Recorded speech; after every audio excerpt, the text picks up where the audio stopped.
So to close out our unit on Buddhism, we'll turn to two Buddhist sects, both of which have become pretty popular in the modern period. The first we'll talk about is Pure Land Buddhism, which is a widespread form of Buddhism that challenges many of our common assumptions about Buddhism, especially as those assumptions play out in the West. Pure Land is a devotional sect. The goal in Pure Land Buddhism is to reach heaven in the next life. For this goal, faith, together with humility, is sufficient. The idea is that there was a time when the pure Dharma could be taught, but that time has passed. In this sinful, corrupt age, the age of the decay of the Dharma, a latter-day Dharma has evolved. And the world is such that, and humans are such that, teaching the true Dharma is beyond our current capacity. Learning the true Dharma is beyond our current capacity. It's just too hard. We need help. We need the help of a God. So Pure Land Buddhism was spread quite a bit around the globe, but it was introduced in China as early as the 1st or 2nd century CE.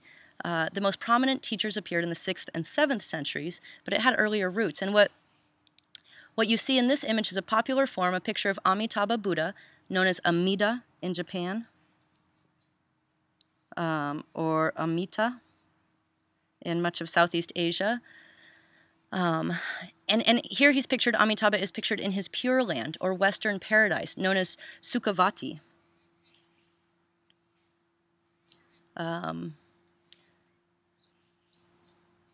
Sometimes there's an H in there. Amitabha is one of the contemplative Buddhas and presides over Sukhavati, this paradise to which devotees would like to go. So a contemplative Buddha, not the historical Buddha, but a kind of metaphysical Buddha. Bodhisattvas are still present in this tradition, but while bodhisattvas are seen to answer to present need, Amitabha is understood to ensure future bliss. Okay, some say that faith in Amitabha Buddha, coupled with humility, is a sign of already having been saved. And so it makes sense that his mantra, which is Namu Amida Butsu, or I take refuge in Amida, Amitabha, Buddha, is not said out of desire, not said in petition for something, asking for something. It's said in gratitude. So Namu Amida Butsu is a mantra that plays out throughout the Pure Land tradition. Some believe that one is guaranteed rebirth in Amitabha's Western paradise if, when one dies, his mantra, or even just his name, is the last words to cross one's lips. So if the last thing, your dying breath, you say the name of Amitabha, he will bring you into rebirth, into his heavenly Pure Land. And this is part of the mantra tradition, that one wants to make the mantra such a part of one's life that it is an inbuilt thing. It's as natural as breath. Saying it comes as easily and as constantly as does breathing, right? So as a tradition, Pure Land Buddhism, known in Japan as Jodushu, or in an offshoot, Jodu Shinshu, the true Pure Land, it de-emphasized celibacy. Okay, so remember, this is a very popular devotional tradition that recognizes in an increased way the frailty of humans, our utter inability to live up to standards that are set too high. The world is corrupt. The true Dharma has not in any complete way survived, so people need to be able to depend on divine assistance in this view, on a salvation model where Amitabha is worshipped as a god into whose realm one can only hope to be reborn. It's a tradition that is in this way both optimistic and pessimistic in its realism. So we'll look at a few images of Pure Land in action before we move on to the final group of Buddhists we'll look at. This is a Pure Land temple in China. And what you see here at the main shrine is a statue of Shakyamuni, or Siddhartha Gautama, the historical Buddha, seated in meditational posture. But behind him, behind that statue, elevated over it and dramatically backlit, is the statue of Amitabha Buddha. And we can tell a few things from this image. These statues are situated on an altar on which devotees leave offerings, and the two Buddhas highlight the place of Pure Land Buddhism within the larger historical context and traditional development of Buddhism. Siddhartha Gautama is honored, venerated as the Buddha who brought the Dharma to the earth, who turned the wheel of the Dharma in this, our own realm. And Amitabha, also a Buddha, less earthy, more celestial. He's not a historical figure, not understood to be. He's a shining light to whom devotees direct their highest attention. And this is a recently completed statue of Amitabha Buddha in central China. It's huge. And one thing to note is the number of devotees who are crawling up the stairs in step-by-step full prostrations. This sort of practice comes as a surprise to many, especially in the West, who think of Buddhism as meditatively calm philosophy, more than as a devotional religion. And of course it's both, really just like any tradition we're looking at. It depends on who's doing it. But it is an enormously devotional tradition, and it's very popular. So moving on to Japan, where Pure Land is the most widespread sect of Buddhism, this is the Daibutsu, or the Great Buddha, at the Kodokuin Temple. It is Amitabha, and the Buddhism practiced here is Pure Land. And finally, we'll shift over to Vietnam, where these lay people are gathered to chant the name of Amitabha.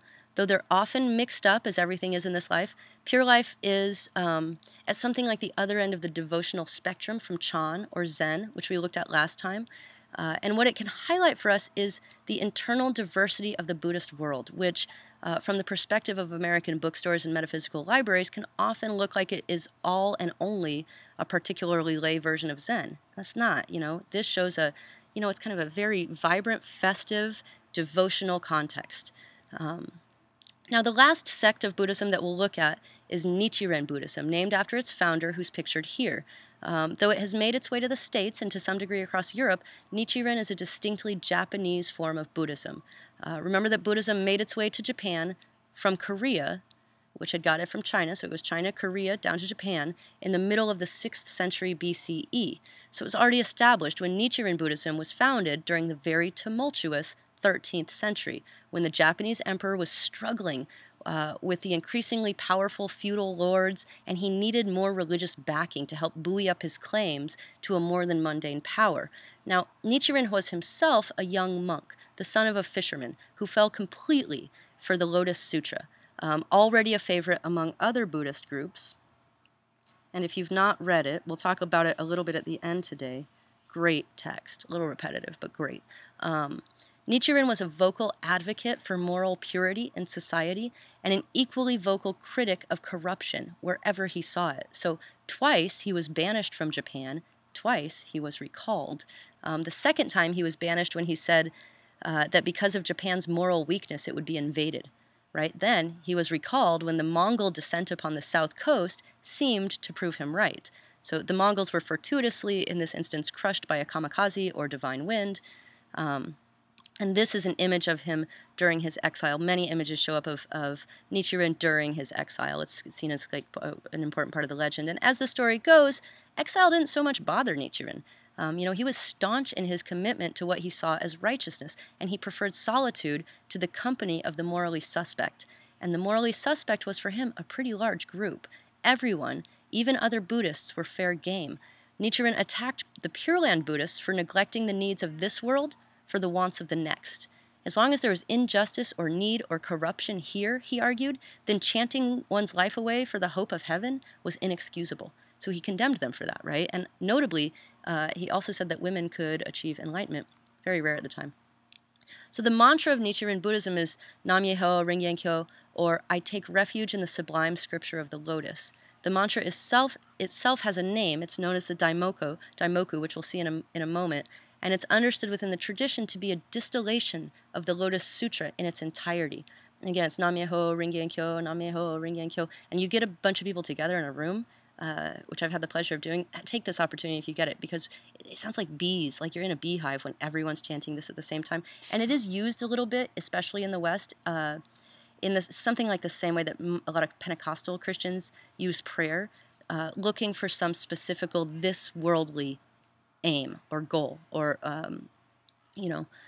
good. So the next few images we'll look at are drawn from Soka Gakkai International, known as SGI, which is one of many Nichiren sects, but it's a very popular one. It happens to be very popular and very wealthy, especially here in the U.S. So this is a typical home shrine, and you can see a video demonstration of how they're set up and used at the website, which is listed here on the slide.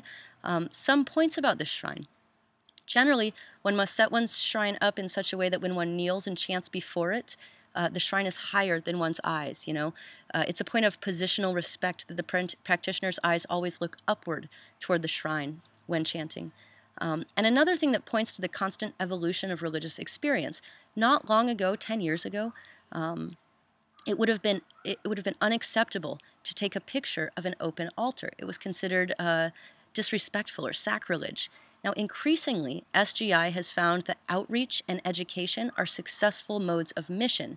And so not only are pictures allowed of an open altar, they're posted to official SGI websites in video form, as this one. So things change, SGI understands itself to be a value-creating society, and along with other Nichiren sects, they emphasize socio-political activism, which is one of the things that's made them so popular in the West. I drive on the Highway 299 every day to go to work at HSU, and there is a section of the highway that's being, cared for and cleaned by Sokugakai. So they are socially engaged, and they're not shy of using the popular media to spread their message and to attract new followers. So these next couple images illustrate that. Remember that Daimoku is the name of the mantra, and this is an advertisement. This is an ad, clearly aiming at the kind of retro hip style. And girls just love my shiny karma, right? Okay. And as is this one, right? This one's geared to the ladies, right? Again, retro hip. Do you suffer from bad karma, right? So always be sure to freshen yours twice daily. Now, this refers to the practice of chanting in front of your altar twice daily, okay?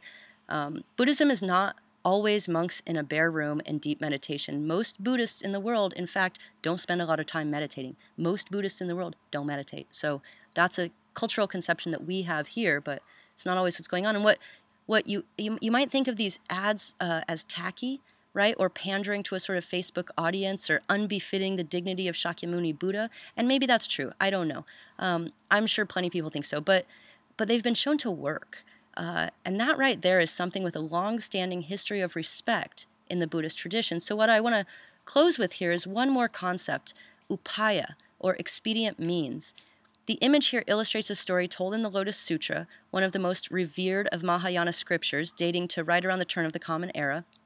It's also, as we said, the central sacred text of Nichiren Buddhism, though it is a larger Mahayana scripture, important to many, many Buddhists who are not Nichiren Buddhists. So in the Lotus Sutra, the Buddha tells this story. There's a wealthy man with many material goods and also 3 healthy young sons, whom he loved dearly. Right? One day, the sons are playing in the palace, and a fire breaks out, endangering each of their lives. Now, what does the father do? Asked the Buddha. Does he try to explain to these small children that if they don't leave their toys behind and follow him, they might die? Does he try to convince them of life's preciousness, of how very important their survival is to his own well-being? Does he try to reason with them in this way? No, says the Buddha, he does not do that. You see, his primary, maybe his only motivation, is to get his children out of the burning house alive. So he says to them, each in turn, "Son, I have a magnificent ox cart for you, waiting right outside with everything you want in and on it. It's like a turbocharged ox cart with every upgrade imaginable." And what happens? The sons, one after another, run from the burning house as fast as they can, without argument, and so they live, right? And now, here's your Marxist reading. It's a nice setting for the story that the father happens to be rich, and so it's no problem at all for him to, after the fact, get each of his sons just the amazing ox cart he had promised but not yet gotten, right? Things are different if you aren't independently wealthy, right? Can't back up your well-intentioned fibs with your big fat checkbook. But that's not the point of the story. Buddha was not a Marxist. The point for the Buddha is that if you know your goal, if you know what you want to convey or achieve, then you do it, right? How you do it is largely beside the point. Because again, the point is to get the arrow out of the ass of a suffering man, right? And this is called expedient means, or upaya. The SGI ads we looked at might be forgiven their kitsch if they work. And for the Buddha, we all figure out a way to do what we know is good and right and just, and if we're skillful about it, we do so in the most expedient means available, without, of course, compromising in any way the foundation of what we know to be moral. So expedient means are also often, upaya is also often translated as skillful means. It has been critiqued. People who want to criticize Buddhism will say, oh, this is kind of a moral justification for lying. And I want to end with it here because it is a little bit of a challenge. Like, do you want upaya to be used on you? Like, maybe not always, right? Because it is a little bit of a well-intentioned fib.